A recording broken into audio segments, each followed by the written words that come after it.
Hello there, everybody, and welcome to our review of Shadow of the Sith, the highly anticipated new Star Wars novel from Adam Christopher, covering everything in the middle of the sequel, or between the original trilogy and the sequel trilogy, including the kidnapping of Lando's daughter, Luke Skywalker, and Exegol, Palpatine, Rey, all this stuff. There is so much to talk about in our review, and we're going to dive into all of it right now. But before we do so, please hit that like button down below, subscribe to our channel for continued Star Wars content, and then comment below. Let us know what you thought of Shadow of the Sith. Was this one of your favorite Star Wars books you've read in a long time? This is definitely one of the most high-profile releases we've had. So we're going to start with our non-spoiler review. If you haven't watched one of our book reviews, we do non-spoiler first. We're going to give you kind of our thoughts on the story, the characters, the way it's written, and all tied together. And then we'll give you a score. Then we're going to dive into some of the spoilery topics, some of the big plot points that we don't want to spoil for all of you who haven't read the book. So if you haven't read it, we'll let you know when we'll transition into spoilers. So to kick this off, we'll talk about just general thoughts on the story and the way this whole thing is presented and structured. And Sanak, what were your thoughts on everything that was this here in this package of it was a pretty big book. I believe it is the second longest Star Wars canon novel in terms of pages. The only one longer is Thrawn Ascendancy Lesser Evils. So this was a pretty big book. How did you enjoy this book overall? Yeah, I mean, it was 500 pages almost. It was long, and yet somehow I wanted more. And I think that is ultimately my biggest issue right now with the sequel trilogy is that 7 and 8 combined and 9, those feel like the last parts of a grander story. But this is, as a whole, this book, Shadow of the Sith, encourages me a lot because now it feels like, yeah, while that might be the case as a cinematic trilogy, this era is set up for something honestly kind of fantastic. I liked a lot of like just the lore and concepts that were just thrown out there in episode 9. And here Adam Christopher like really chews on them, adds more of his own. There's a lot of things that I think the Mandoverse era will be really exploring and touching on, at least beginning to touch on in season 3 and up to season 4, and possibly through that as well. I love this book. I think as much as it was a long Star Wars book in canon, especially, it doesn't read like one. It is a very snappy read, and yet every chapter isn't like dragged out with exposition dumps or anything that you know it's definitely leading into like an animated show or something. Like there is a clear outline of events. There are things definitely hinted in. That's classic stories that aren't touched upon just yet. But the outline of events that has been kind of prescribed in this book, it's very cohesive. It's very clear. It teases us when it absolutely needs to. It digs in when it absolutely needs to.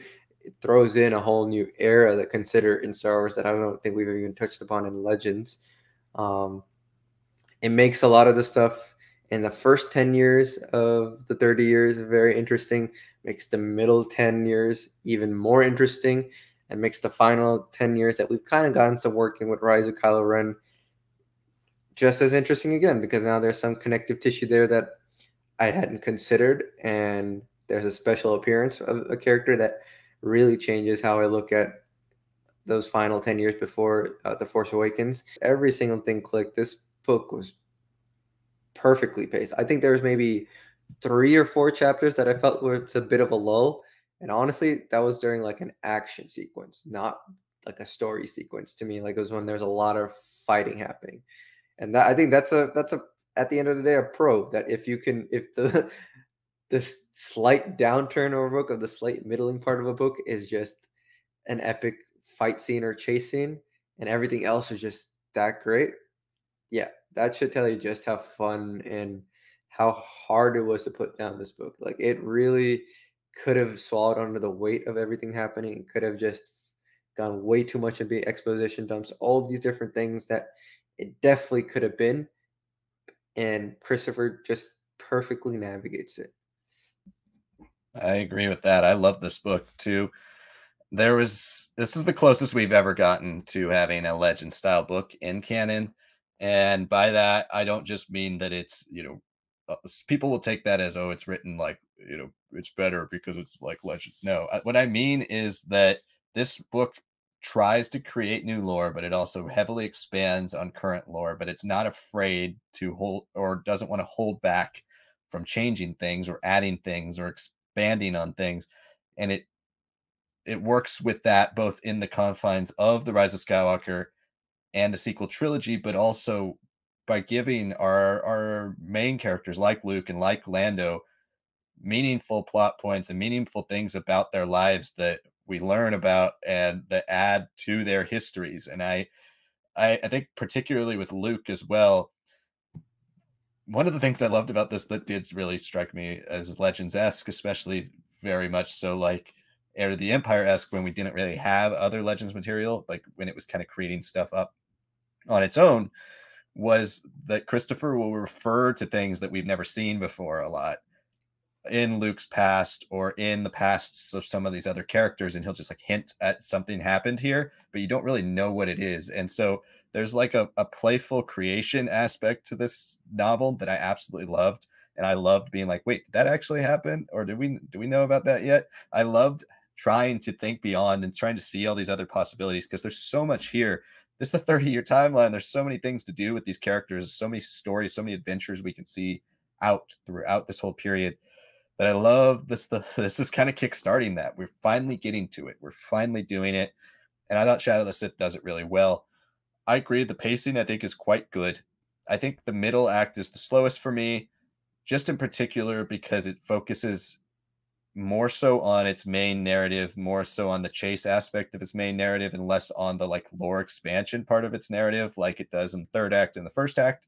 For me, I was absolutely hooked to the first act. Like I absolutely loved the first 20 chapters or so. I was so locked in. I could not have loved it more. And I really, really loved the ending as well. The middle was good and it kept everything flowing together, but it does take a break from like more expansionary aspects of the narrative, like which is the parts I was kind of excited for and I thought it delivered on.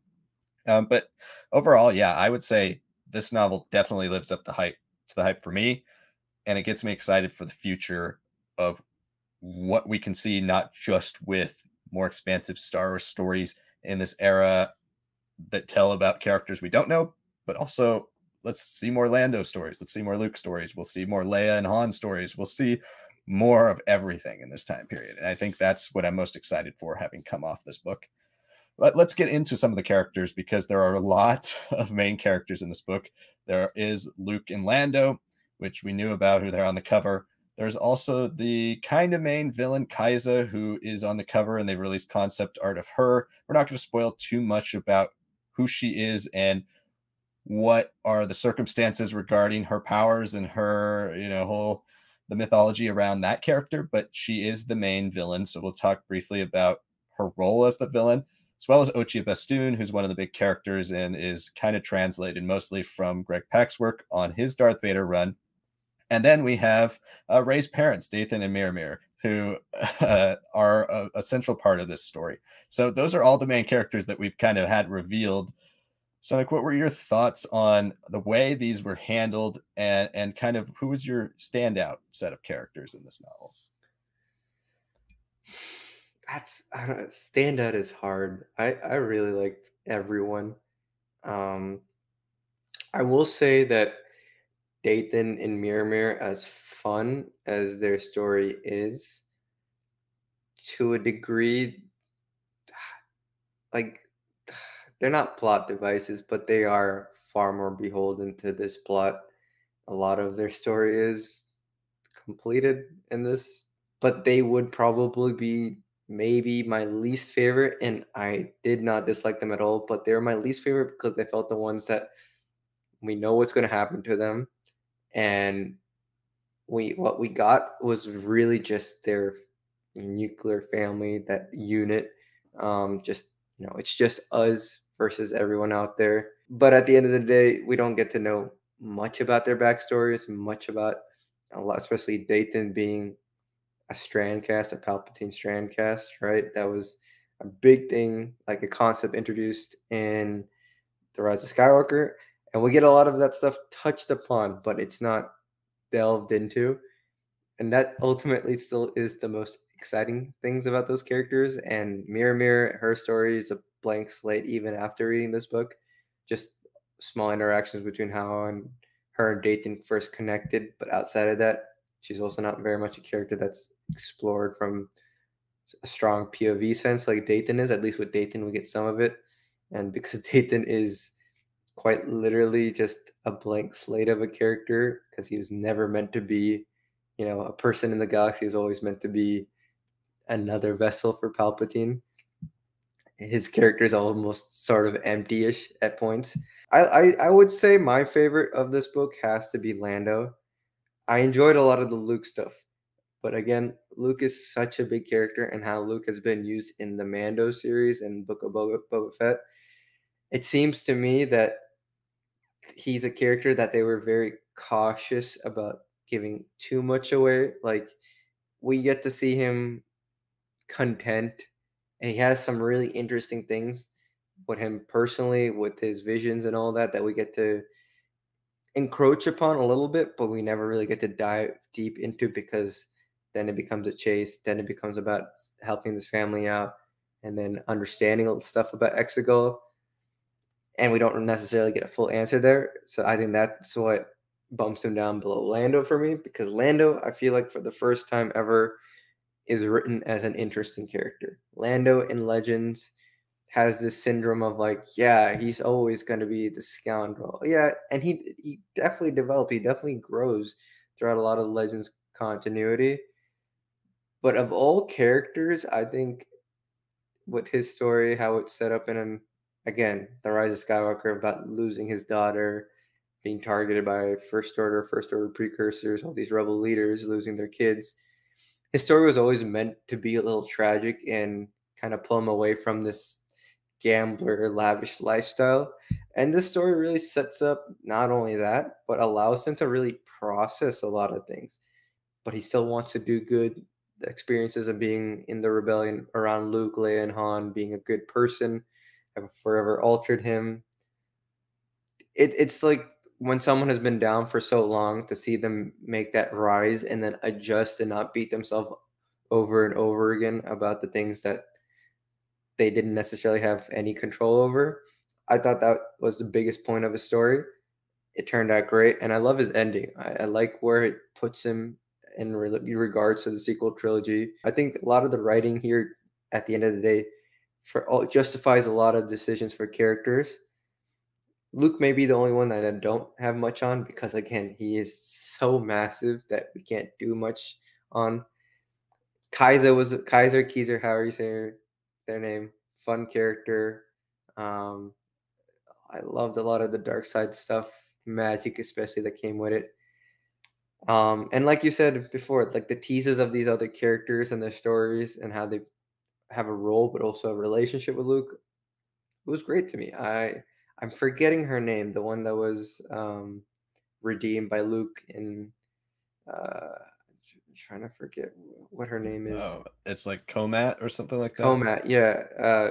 She was a fun character. She had emotion, but was emotionless, strong warrior, but also a healer of sorts. Like, I really enjoyed every character story. I did too. And especially, I think Lando was one of the standout characters, at least particularly from an emotional standpoint, because Luke, we don't really get under his skin that much. We see him more as the almighty, all powerful Luke Skywalker that we've seen so many times in Legends, and that we've, heard rumored about in later canon stuff in the sequel trilogy. He's that myth. And I think in that regard, I enjoyed his story the most. Lando, though, since this is all dealing with the kidnapping of his daughter, and still the fact that that happened like 10 years before this book, and he still hasn't gotten over it, and he's still, everything he does is done with the intention of, I have to find her. And we see that mentality of him. It weighs on him that, well, even if I find her, she probably doesn't even remember who I am, or she won't even recognize me, and I won't recognize her. I missed her growing up. It's all that type of stuff from Lando that we don't really ever get to see. He's always the guy who's smiling, the smug guy who is just out for a good time, and this, he uses that as a device to try to further getting his life back, the life he wants, but he's trying to avoid because he can't have it anymore. And we don't really get explained what happens to the mother of his child, but I think there's a good story there that we can explore as well. Kaisa, I don't you don't necessarily find her character as interesting, I think, but it's the lore around her character and what's happening to her character is really the most fascinating part of the book for me as somebody who really loves dark side lore and stuff like that. I found that interesting. Comat was a good character to add to it, also adds to more lore, and that's kind of who I was particularly referencing with like Luke's this whole past with Luke meeting people that we don't even know who they are and like having these adventures with people and they're like, "Oh, it's Master Luke Skywalker. Like he redeemed me, he saved me." Like stuff like that. I want to see all that stuff and we have so many things just presented to us that are so exciting. And as well as Dathan and Miramir, I think there's more to their story as well, especially Dathan. I want to learn a lot more about his past and how he eventually gets to where we see him at the beginning of this novel. And again, the writing is fantastic. Adam Christopher nails dark side writing. I cannot wait to see what he does in the future with Star Wars.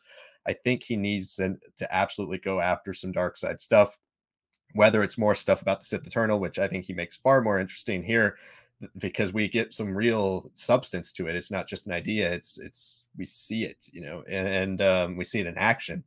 I want to see him do that. I'd also love to see him do pre-Phantom Menace Sith, maybe some Sith during the age of the High Republic or Sith right before the High Republic while they're still in hiding. There's so many things he could do here, or even old stuff like pre-KOTOR, whatever pre-KOTOR looks like in canon. I'd love to see him lay a lot of that foundations for Sith because there's some things he does here with like really old ancient Sith that I found so good, and there's some of my favorite stuff. So I think that'll move us into our final thoughts and then score for this book. Out of 5, Sanak, what would you give Shadow of the Sith? Oh, that's tough. There's so much of this book that I absolutely loved and I crave even more. Like honestly, I would not mind like a prequel to this book and a direct sequel. It could be truly what like the Aftermath trilogy was supposed to be like. I think that's how strong the story is. Even if the scale ultimately does feel a little narrow-ish, it doesn't really feel galaxy changing at times. I'm gonna give it a 4.5. I think this definitely filled in a big gap that I was looking for. It's given me a transition into the sequels. It's made me appreciate the sequels even more and makes me feel like now there's a bit more of an outline for explaining a lot of things leading into 7 and 8 and 9. And hopefully we get a novel or a show or something that transitions us 8 between 8 and 9, because if we keep on getting strong chunks and pieces of lore and interesting ideas like we got in this book that we're hopefully getting even more of Amando and all those things, it seems like the sequel trilogy is not only going to be saved as people are saying, but I think it'll be probably the most fascinating thing um, to come out of the 3 trilogy, the gaps between each trilogy that we've gotten so far. I think it really has serious potential, and this book right now is a crown jewel of that. So yeah, 4.5 for me. That's a good rating, and that's also what I was going to give it, a 4.5. I think for a long time in this book, this is my favorite Star Wars canon book for a really long time. I still have to think about it and maybe reread it because I do love Bloodline, but I think it's right up there. I really love the fact that this is able to explore so many different aspects and really kind of feels like it's kickstarting our real Star Wars canon book like era. Like with between this and the High Republic, we're getting stories that are actually, you know, mattering and telling significant points in the history of the galaxy. And oh, this is so good. I think for me, 4.5 right now is a strong rating, and maybe even on further rereads and whatever subsequent material comes out, this could be even better. So that's the end of our non-spoiler section of this video. If you haven't watched the video or read the book, then now's your time to click off. But before you do so, please hit that like button down below and subscribe to the channel. Also comment below. Let us know what maybe you're most excited for with Shadow of the Sith now after hearing our thoughts. But we are going to jump into some of the more spoilery topics right now. So there's a lot of things we can talk about with spoilers. Obviously, there's not too many like crazy plot point spoilers in this book because the main thing that happens at the end is Rey's parents are killed, and we already saw that in The Rise of Skywalker. But we do get there, and we can talk about how that was presented in this novel. Adam Christopher said he had a very hard time writing that when we saw him at Star Wars Celebration. But I also want to heavily talk about the Sith Eternal stuff, in particular, the connection and the bridge between the Aftermath books, Acolytes of Beyond, with the Sith Eternal, and then through Kaiza and Komat, how all that's done. In particular, I want to talk about the mask, and because I think Exum Penchard has the potential to be like the first great early Sith thing that we can see. Like there's so much, and that's why I love this novel, is because there's so much in Legends that builds off each other, and like you see references in, Spectre of the Past to stuff that happens in the X-Wing books and stuff that happens in the Early Empire, as well as like Kenobi referencing Sharad Het, and like all these things, everything that can connect connects. And so far in canon, a lot of the stories have tied to the movies, but they don't really like reference other novels. And it's not that they contradict other novels; they just never really talk about the other novels. It's like they are such small scale secular stories that they don't really connect with anything. And I loved here how Shadow of the Sith not only references Aftermath or other things that have happened in this time period, Mandalorian, all of that, as well as the films, but it is pulling things from all over canon. It's pulling stuff from the Darth Vader Charles Soule line, Darth Vader Greg Pak line. It's everything. And so I think besides Resistance Reborn, this is probably the most connected book to the overall canon. And I think Exum Penchard has a chance to be like my new favorite thing that like extended Star Wars canon, meaning books and comics, has really created. Because other than Charles Soule, nobody's really gone in and tried to build on old Sith stuff or old Sith relics or old, like the sheer darkness and horror aspects of the Sith. What were your thoughts on kind of some of those Sith Eternal stuff, Kaiza, the mask, all of that? I loved all of it. I mean, I thought a lot of it was crazy in terms of like, oh, that's happening, but also extremely effective. I think I don't think the dagger will ever stop being like silly to some degree. And the Rise of Skywalker, like, oh, it perfectly lines up with the sewage and all that. It's like, okay, like, sure. Um, but I did like how it became like it was drawing upon like the energy of people, like as he drew blood. Like Ochi is already kind of crazy in his mind. His eyes have been burned out, ears, all that's been affected. But in the Greg Pak line, he's just like a funny idiot. Like, I'm Ochi, a student, and like crashes and kicks doors. I kick down doors, and I take ass and kick. It's like hilarious how he does it. Like everything is slightly wrong. He's like, oh, I'm Crimson Dawn. Oh no, I'm this. Like, there's even references to that, which I really enjoyed. Like, this is a book that has a lot of connections, but just seeing like how the dagger works, how like it's compelling him, like, I'll be healed if I can go to Exegol once I fulfill like what this it's drawing on me. Like, it's hot, it's cold at the same time. It's not really just bleeding people out, it's like drawing it away from them. Like, I really liked how it just felt very arcane, in that sense. Like, we've gotten a lot of night system magic and all that, and that's cool, um but it's not necessarily dark side. Like, it is darker, but I wouldn't, in my mind, personally call it dark side. This is like truly dark, twisted, like wrong, and just that object itself has already been improved there. The fact that like these people like appear and then disappear all at once, like they were like ghastly specters. Very cool. We see them on Exegol chanting like Revan, Revan, Revan. It's like, all right, like they're really doubling down. Like, this is all the Sith leading up to this point. Like, they all have a real connection or knowledge, at least, of Exegol. So it's making Exegol, almost on par with Korriban or Morban, whichever one you go with. So I'm really liking the development there. The fight with Luke, I think I mentioned it when we first saw the excerpt.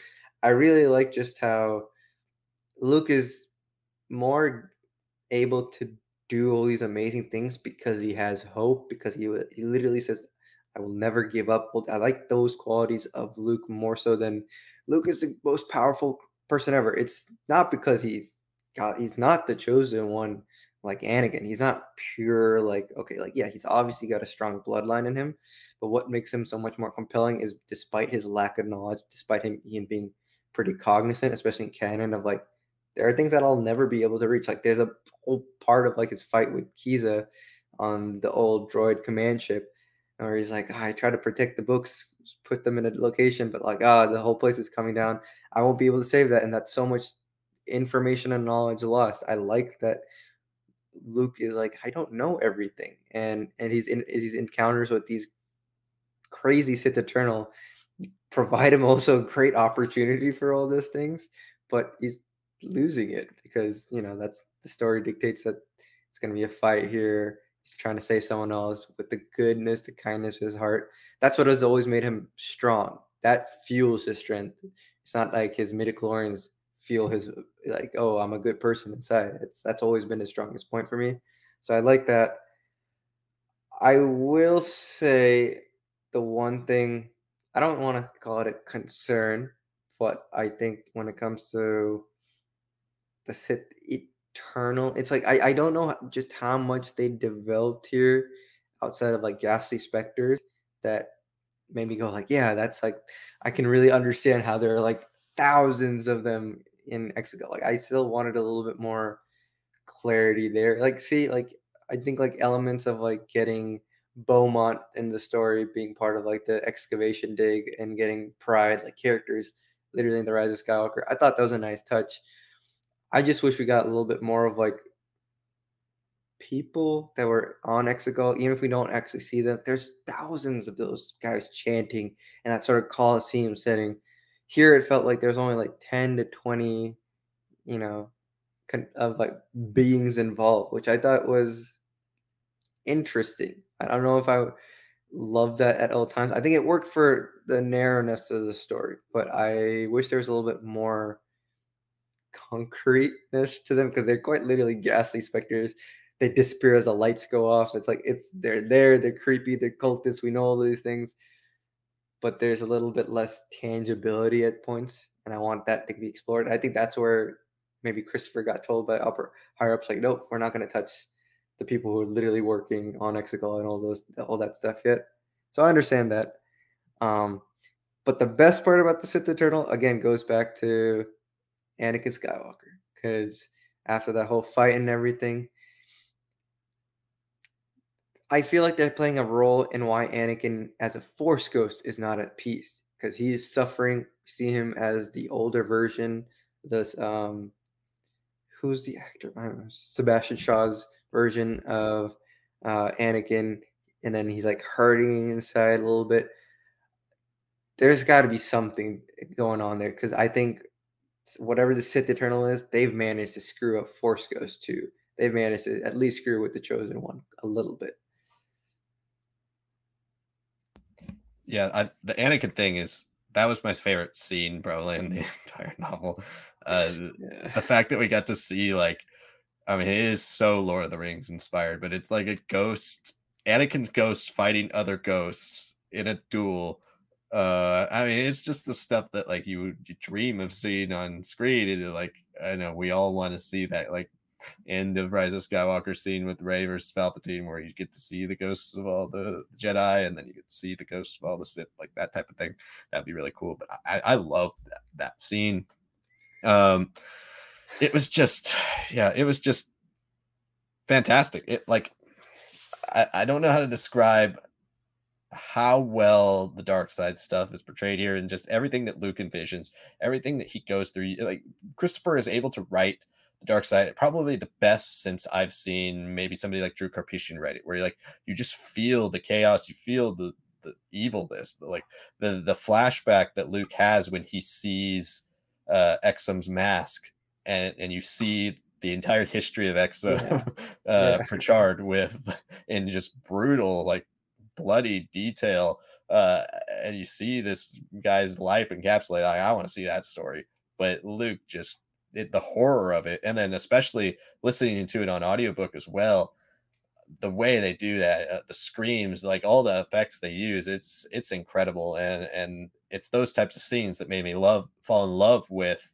a lot of Star Wars Legends back when I read it the first time. It's that darkness that you don't usually get in Star Wars, proper, like the films and stuff like that. That's more made for general public consumption. Like that's where books and comics, the lesser consumed stuff, has the ability to really dive into the darkness, the really the disturbing horror aspects of the dark side. I wanted to see a lot more of that. I think we could probably talk about, and maybe this would be one of the things that finishes up our discussion of spoilers, about the connections to the Rise of Skywalker in particular, because there are a lot of like things that set us out onto this Rise of Skywalker path. You mentioned General Pride, who is in this book before he is General Pride, as well as Beaumont Kin. So there are a lot of Rise of Skywalker connections.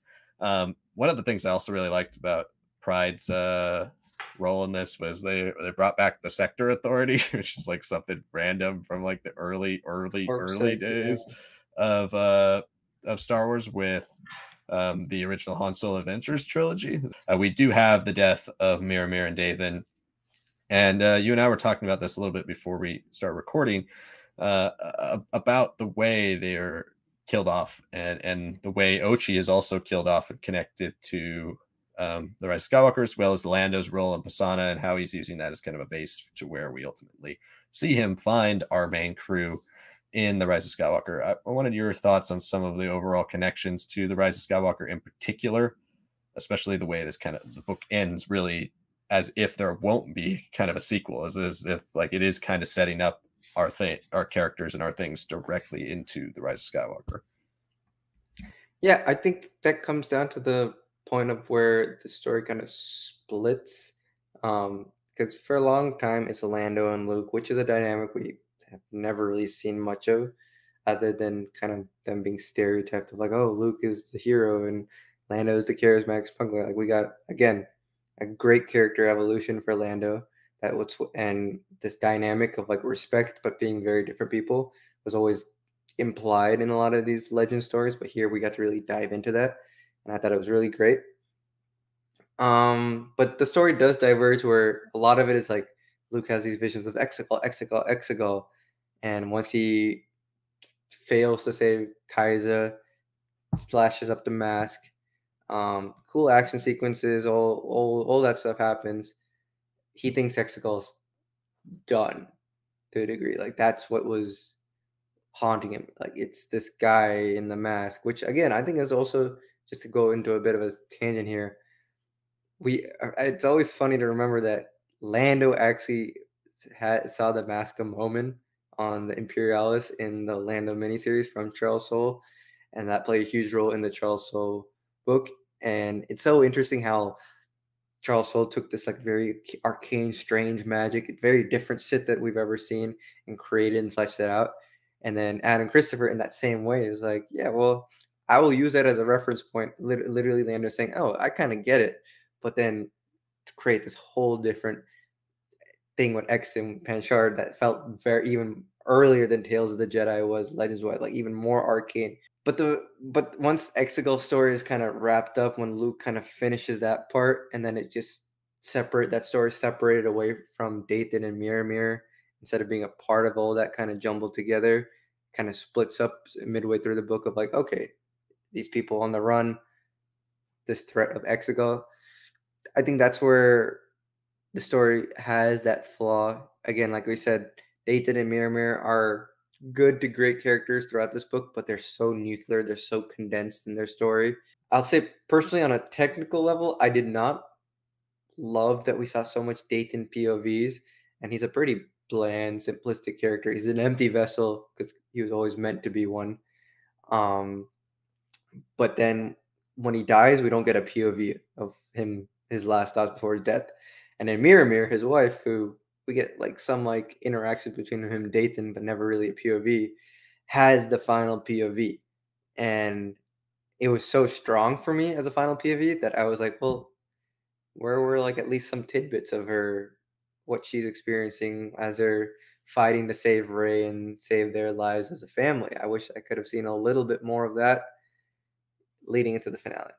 Because once they split up the Exegol and the family situations into two different arcs, it allows Lando and his story kind of to thrive. It allows Luke's story to thrive, but it pulls down Dathan and Miramir's story. It pulls down Ochi's story a bit, and they're all kind of neatly wrapped up. But to know that, Dathan and Miramir just died floating out in space right after they left Jakku, and this idiot Ochi took the beads of the Aki Akis, and he's like, oh, of course, that's where they are. Like, it's great planning by Miramir. But man, Ochi literally died because he's a drunkard who read into it too much.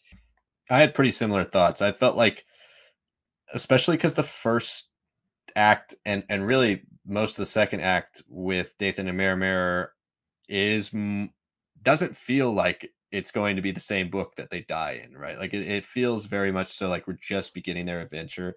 And then when they say very close to the end of the second act, probably beginning of the third act ish, we need to take Rey somewhere and hide her, then you start to realize, okay, they're going to die.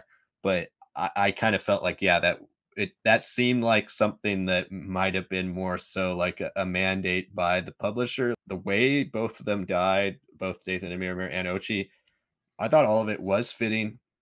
I kind of like how they die so quickly after dropping her off on Jakku because makes it even more tragic that Rey's like expecting her parents to come back for the next what is it, 14 years, and they never do, but they immediately died. Like they had no even shot It's of coming sudden. back. Yeah, it's sudden. So Yeah. Yeah. I actually really like that, but again, I kind of wish we had, and that's where further development of her parents will help. I wish we had more with them to kind of see different sides of them because we really only see the side of them on the run.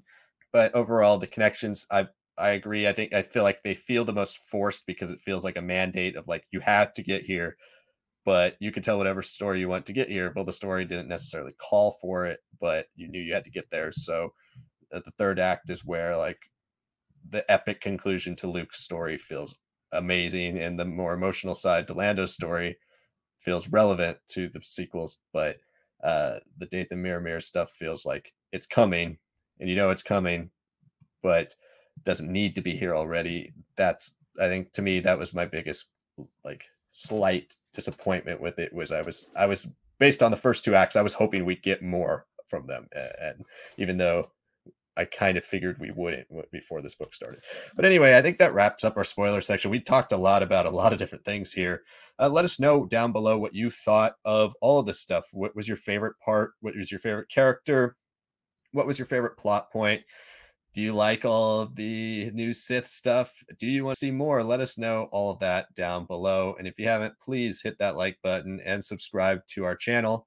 It really helps us out with the YouTube algorithm so we can talk to more Star Wars fans like yourselves. Thank you all so much for watching, and we'll see you next time.